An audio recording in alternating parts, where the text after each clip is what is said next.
On this episode, we'll have some changes, regardless of what reviews I'm going to do. But today, I made it exactly how I want it. We're going to review the latest GCW event that took place on the 22nd of April. Find You Again, which had some interesting matches. Of course, the tag team titles are on the line. And of course, we see John Wayne Murdoch taking on the bad boy, Joey Janela. We even got NWA USA with the Fixers hosting it, which rather be interesting. And of course, we got New Japan Strong with more on Strong Style Evolved. And of course, we cannot forget Impact Wrestling Rebellion. And we got some news updates regarding the brand new women's promotion that I mentioned before, Women's Wrestling Army. It's just announced who is joining them in the tag team division. So, let's get ready for another episode of Deleted Wrestle Zone.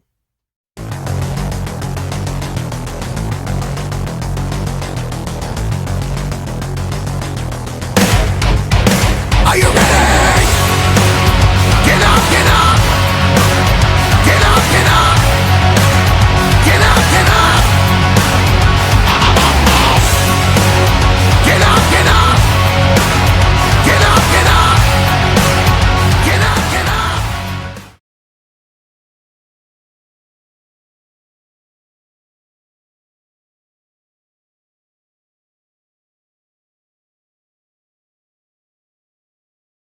Hey everyone, welcome to Deleted Wrestle Zone. All things that it's pro wrestling with AEW, NXT, New Japan Pro Wrestling, Impact Wrestling, the National Wrestling Alliance, various promotions, wrestlers, matches, and championships.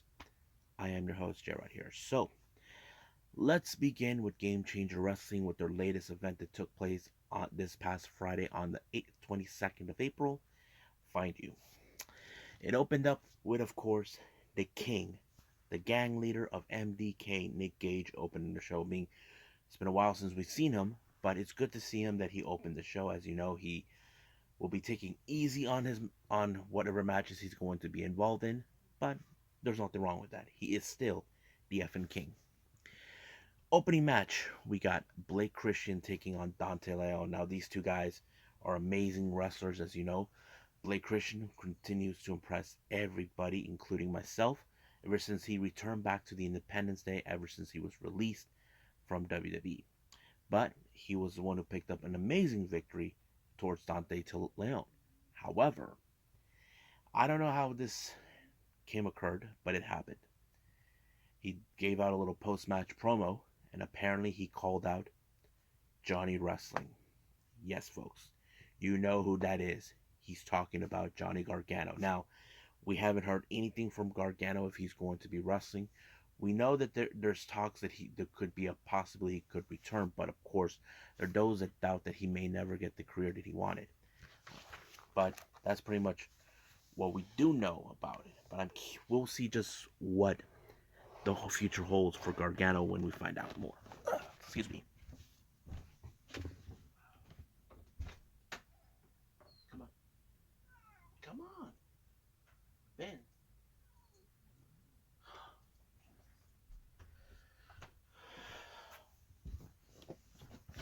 Sorry, folks, that was my cat. So, anyway, next match we have Tony Deppen versus Alex Colon. Now, I have to say, Alex Colon has impressed me even when he's not doing death matches, but he did regular matches. I was impressed. I was so surprised how he was able to beat Tony Deppen because, as you know, Tony Deppen's a straight up a-hole because he likes to use things. However, you know Alex Colon, he likes to use weapons, but Tony Deppen doesn't. But all of a sudden, he decides, I'm going to use weapons. I mean, that shows what an arrogant piece of work he is. But however, it was Alex Colon who picked up a very strong victory against Tony Deppen. I think he was totally shocked.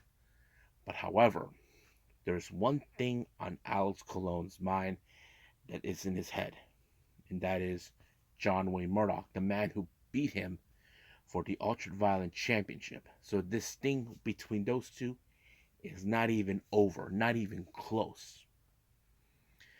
Next up, we got the young prodigy, Nick Wayne, taking on Alex, the Sauce Zane. I thought it was a pretty good match. I was like impressed, but it was Nick Wayne who picked up a pretty good victory against Alex Zane. I did not anticipate that. Neither did Alex Zane, but I was surprised. So it was pretty good. So basically, could be one of his accolades, taking on one of GCW's best wrestlers. Now, originally this was supposed to be a 3-on-3 match. We have Big Starks brand, Billy Starks, Calvin Tankman, and Cole Riley to take on the members of Second Gear Crew. It was supposed to be Mance Warner, Matthew Justice, and AJ Gray. However, AJ Gray could not make it due to travel issues, but it became a 3-on-2 handicap match. Now, there's no doubt in my mind as a fan, Second Gear Crew, we're here to fight. That's the motto. They're here to fight. They're not here to, back down from a fight no matter the numbers game. And they did a pretty good job. I mean, you have the heavyweight hustle you have to worry about. You got Cole Raddick, who's been on a tear. Same thing with Billy Starks. But in the end, Second Gear Crew won thanks to Matthew Justice, who picked up a very strong victory. Next up, we got a 7-way scramble match. We got Nate Wayne, Webb, Jimmy Lloyd, Lucky 13, Gringo Loco, Steve Scott, ASF, and then Yo-Yo. I thought it was a pretty good match. I was like impressed, and I think many fans were really happy with this match. But it was Nate Webb who picked up a very impressive victory in this one. However, evil lurked around. I'm talking about that evil SOB. Charles Mason shows up for no apparent reason. He shows up at a GCW event, use a piano wire like a garrote onto Nate Webb. It's still unclear why. Why did he attack him? Luckily, Gringo Loco and others came out to his rescue. But that is still an unanswered question. Why is the root of all evil showed up? What's his intentions? Well, we'll see about that. Excuse me, my cat's calling me again.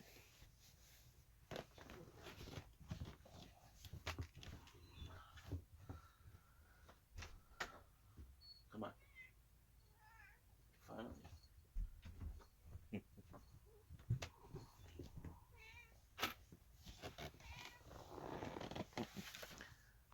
Say hi. Say hi. Yeah, she's so cute. So anyway, let's move on. Our only championship match we have is the tag team titles. We have Levi Everett and Juan Carl Manders to take on Bussy, Ali Catch, and Effie. I thought it was a fun match because as you know, Juan Carl Manders, he's a member of the Second Gear Crew. Levi, he's just a fun guy that everybody enjoys. He's like an Amish wrestler. But Bussy, you know how they are. They're a fun tag team to enjoy. But it was Bussy that walked out the victory. I thought it was a fun match, you know, and I can't wait to see what other matches will be taking place with them. But it was Effie who picked up the victory, retaining their titles.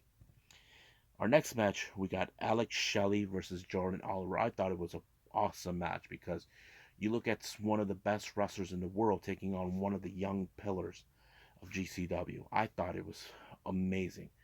But it was Alex Shelley who picked up the victory. 1, 2, 3. It was over. Now, our next and final match is Joey Janela, the bad boy, taking on the Duke, John Wayne Murdoch. Now, as you know, the bad boy, he probably will not tolerate with Murdoch stepping into his territory. But it was Murdoch who somehow pulled off the destroyer onto Joey Janela into the doorway board, allowing him to win the match. However, he called out Alex Colon. This was a full-on brawl. Even the locker room tried to separate them, but they couldn't. They can't stop these guys. So sooner or later, we're going to see a match between those two, and this is not going to be ending very well. So I can't wait to see what other GCW events we got. But right now, let's move on with NWA USA.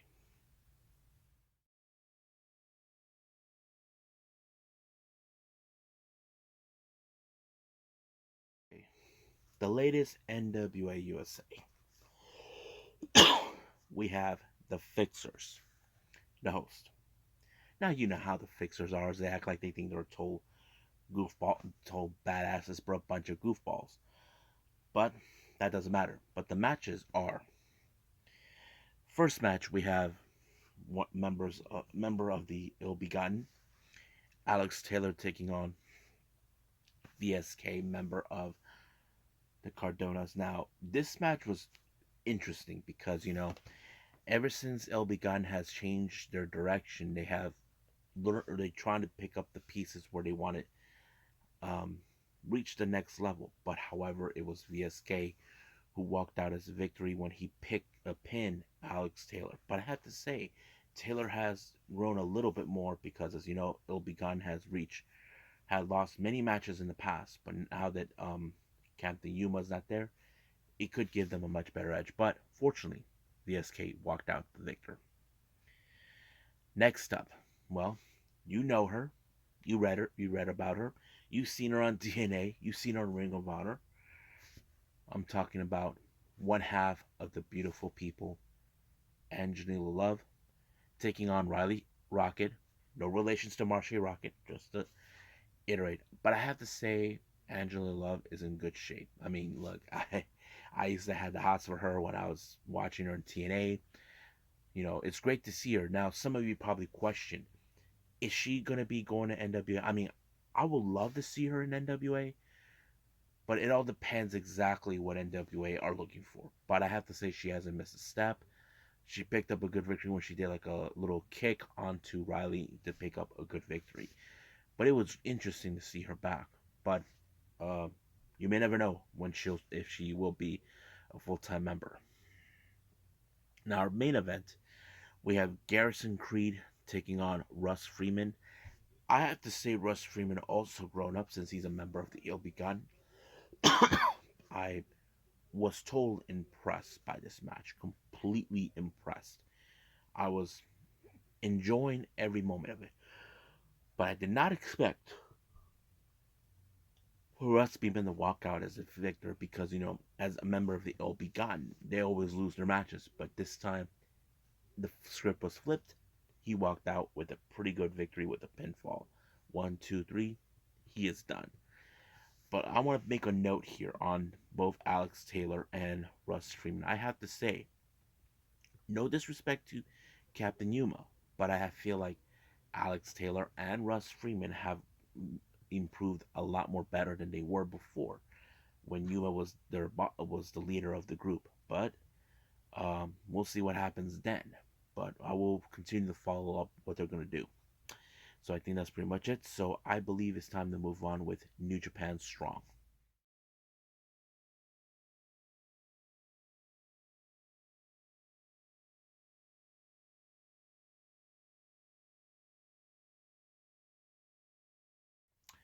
New Japan Strong, three interesting matches. First one, you have John Skyler, who makes his appearances in Impact Wrestling, taking on someone you guys know, Big Damo. I found out he is formerly known as Killian Dane. Yes, folks, the same Killian Dane from NXT. I was surprised to see him, but this is it was interesting. Skyler was telling he doesn't need the fans, he doesn't need this. He started ranting.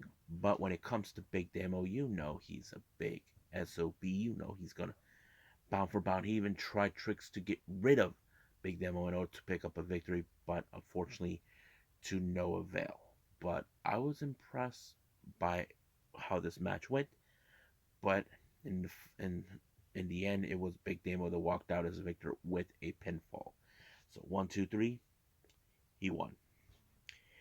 Next up, we got Blake Christian taking on Swerve Strickland. I have to say, this is a match you definitely don't want to miss.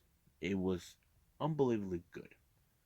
No doubt about it, because these are two of the best wrestlers I've ever witnessed, two of the best talented wrestlers we have ever seen. But unfortunately, it was Swerve Scott who walked out as a victor. I was like really impressed with this match, and I can't wait to see what else if we can see more Swerve, but we definitely can.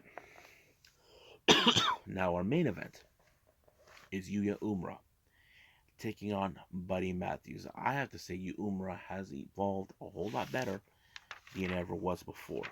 So, I wasn't entirely sure how this thing was going to turn out to be, but it was great. But we know Yuya can actually improve, but we'll see when time will tell. But it was bad, Buddy Matthews with that one move I can't remember what he called that picked up the victory. So that's pretty much it. So I think that's it with New Japan Strong. I believe our last review is going to be um, Impact Wrestling Rebellion.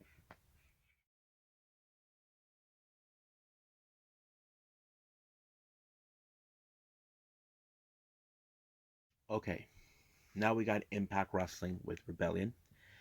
The pre-show started with, of course, Eddie Edwards taking on Chris Bay. Now, originally it was supposed to be Jonathan Gresham, but he couldn't make it. I'm still trying to figure out more information about that. Why? But Eddie Edwards had a pretty good match against Chris Bay. But however, the not Boston Knee Party sealed the deal for um, Edwards to win the match. So you probably can guess that. That's how it ended. Our second match in the pre-show is the Knockouts Tag Team titles between the Inspiration versus the Influence. Now the Influence, I have to say the Influence have grown up without the help of Caleb with the K. So, but on a note here, I am going to say the Inspiration also grown up a lot more better, more cohesive than they ever were before. I have to say this is the tag team that of the Inspiration I was really, really hoping for. But I was because here's the thing. They weren't treated like a real tag team. I mean, they are a tag team, but they should have been trained them to be more of a tag team than they ever were. I mean, it's cool to look all good looking, but be a tag team. That's how I would see it. But unfortunately, it was Tennille Dashwood to seal the deal on Cassie Lee to pick up the victory to retain the Knockouts tag team titles. Now let's start with the main card. We have, of course, Jay White versus Steve Macklin versus Chris Bay. Now, this is a very, very big triple threat match. As you know, Steve Macklin went after Chris Sabin because of what happened during that war with Honor No More, but Jay White got in the way, and Macklin started a war with both men. But the match was crazy. Now, when Macklin had both White and Sabin all tied up, he took out White, but Sabin got out of the way. It was an amazing move. But um, Chris Sabin had Jay White right where he wanted him. But somehow, at the last second, Macklin got the pinfall with the crucifix, and he won. This is a pretty good major. This was a major upset right there, and I think it was interesting how it went. Now, our next match. This is for the AAA Reina de Reinas Championship between Taya Valkyrie and Donna Priazzo. Two women that are familiarized with each other in the past. Taya Valkyrie's last time she confronted Deonna Purrazzo was for the Knockouts title, where she was unsuccessful. Now Deonna Purrazzo had the full confidence to believe that the results will be the same. But however, Taya Valkyrie was not going to leave the Impact Zone without that title and return it back where it rightfully belongs with AAA. And I think she showed a lot of heart and a lot of character, and she was the one who picked up a impressive victory against Deonna Purrazzo, taking away one of the titles off her. So the real question does remain: what would Deonna Purrazzo say? Was she considered as a fluke, or she thought she knew how the results were going to be? Well, we don't know. But as for Taya, she gets to take that title back to Mexico where it belongs. Next match, X Division title in a three-way match. We have Ace Austin, Speedball Mike Bailey, and Trey Miguel. Now, we saw what happened last week. Mike Bailey kicked Ace Austin. Now, those are saying that maybe Mike Bailey saw the writing on the wall that he was a snake. I don't know. But the term is, it's every man for themselves. And I think that's what Mike Bailey knew. He knew from the very beginning that even though Ace Austin could have stabbed in the back, but no. But in this case, Ace Austin pulled up the fold and picked up a victory onto Mike Bailey to win the match. I thought it was a pretty good one, making him a maybe 2 or 3 time Impact Wrestling X Division champion. Now, our next match, this is a battle of the strongest wrestlers in the freaking world. We're talking about Jonah, the top dog, taking on the Stone Pitbull, Ishii, Tomohiro Ishii. Oh man, this one was nuts. Now, Jonah has been proving himself. He is the top dog, but when you have to be the top dog, you have to face the best, and that includes Ishii. But Ishii, he is one tough SOB. You know how he is. Even if you try to hit him hard, he expects you to hit him harder. But I don't think Jonah was that strong. But he pulled off the lariat, and boom, 1, 2, 3. Good night, Irene. Next up, we got a 8-team elimination challenge. Now, this one is a pretty good one. It started with the Major Brothers, consisting of Brian Myers, Matt Cardona, along with Chelsea Green, taking on Jordan Grace and W. Morrissey. Now, this was a very good teaming. However, these two, Morrissey and Grace, they hate the major players for the kind of cause of things they've been causing. However, it was Cardona that picked up the victory, but Morrissey took matters in his own hands. Now, this is what happened. Morrissey had Cardona right where he wanted him to chokeslam him, but Chelsea Green low blowed him, but hurt her hand. What she didn't realize, Morrissey had a cup, and then he power bombed Chelsea Green into the table. However, the mindset of Cardona has now exploded, meaning that the next opponents, the Good Brothers, they're not gonna be in fact saying, well, we're sorry. No, we just want to kick your ass and win the tag titles. That's how they are, which they did, and they pulled off the Magic Killer. But now, when that out of the way, Cardona can focus on what's going on with his wife. But the next opponents, well, it was an easy team. It was Johnny Sir and Zicky Dice, but another Magic Killer and just too sweet. Next up, we got Rich Swann and Willie Mack. I have to say, this was a very tough task for the Good Brothers, but the Good Brothers somehow walked out as the victors. But their next opponents, this was a team that they had dealt with before. They screwed them in the Lumberjack. We're talking about Honor No More. Originally was supposed to be Mike Bennett and Matt Taven, but King and Vincent got in the way, and they were able to eliminate the Good Brothers out. But their opponents they had to deal with was Heath and Rhino. Now this match was pretty good. I like it when they had everything under control, but Rhino speared Matt Taven to give them the opportunity for a very good victory. But however, Rhino's past has come back to haunt him, and he has to challenge face against Violent by Design. But it was the spike onto the pile driver spike onto Rhino to seal the deal for Violent by Design to retain the titles, and that's how it ends.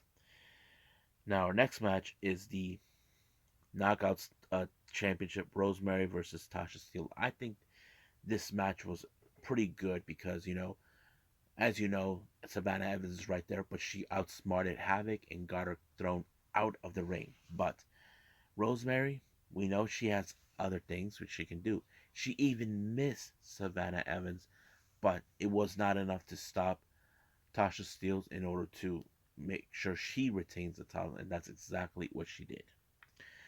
Now our main event. This is for the Impact World title between Moose and Josh Alexander. Now keep in mind this dates back all the way to Bound for Glory when Josh Alexander won the title from Christian, but Moose decided to cash in his opportunity right in front of Alexander and his wife. But of course, Moose doesn't care. He wants this title. He thinks that he is the best in the world, that he's got God of pro wrestling. But Alexander has spent months working his way up back to where it belongs, dealing with those in his way, of course. But Moose did not interact with Alexander's wife or kid that were there. But I think the best moment was near the end where Moose slammed, pushed uh, Alexander right through a open steel turnbuckle. And then he speared it. And then when he thought it was over, it was not. He kicked out, and then he tried again with the buckle bomb. Didn't work either. But it was the C4 spike by Alexander that sealed the deal, and he finally is now two-time Impact World Champion. And I think it showed that he fought his way through to get back to what was taken from him. And of course, he shared the moment with his wife and son. But I wouldn't be surprised by this coming Thursday that Moose will demand a rematch. That we could expect. But I think it was a pretty good show. I enjoyed it. I loved everything how it went down. But right now, let's do our last thing we're going to do is the news updates regarding Women's Wrestling Army.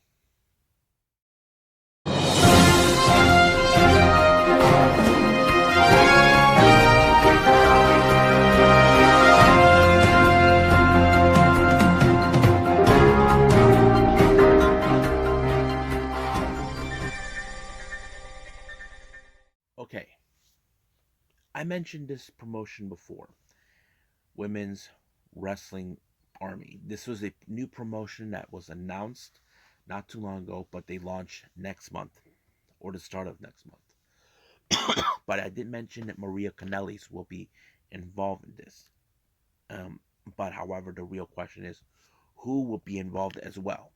Well, our answers have been made by, of course, Women's Wrestling Army. They announced that the Hex will now be part of the roster. I have to say, great choice because you need a strong tag team in your tag team division. And I think that's a good thing. Now, if I have to say who else could join in the tag team, I say take the Iconics as well. I would view them as something else. I mean, why not? But we'll see what happens when things progress. We still got a little more time, but we'll follow up on that. So I think that's pretty much it. So let's call it a day. Well, I hope everybody enjoys this episode. Coming up, we got Choco Pro 220 with some amazing matches taking place. I can't wait to review it. But also, we're going to review the latest events that took place for April 23rd. We have Warrior Wrestling 21, where we will witness Thunder Rosa relinquish the women's title, but however, a new women's champion will be crowned. We also got GCW's The Old Me. I'm excited for that too. So, I'll see you guys in the next DWZ time. Same DWZ channel. I must bid all of you adieu. So, goodbye.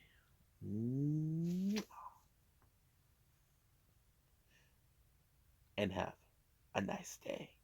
Bang.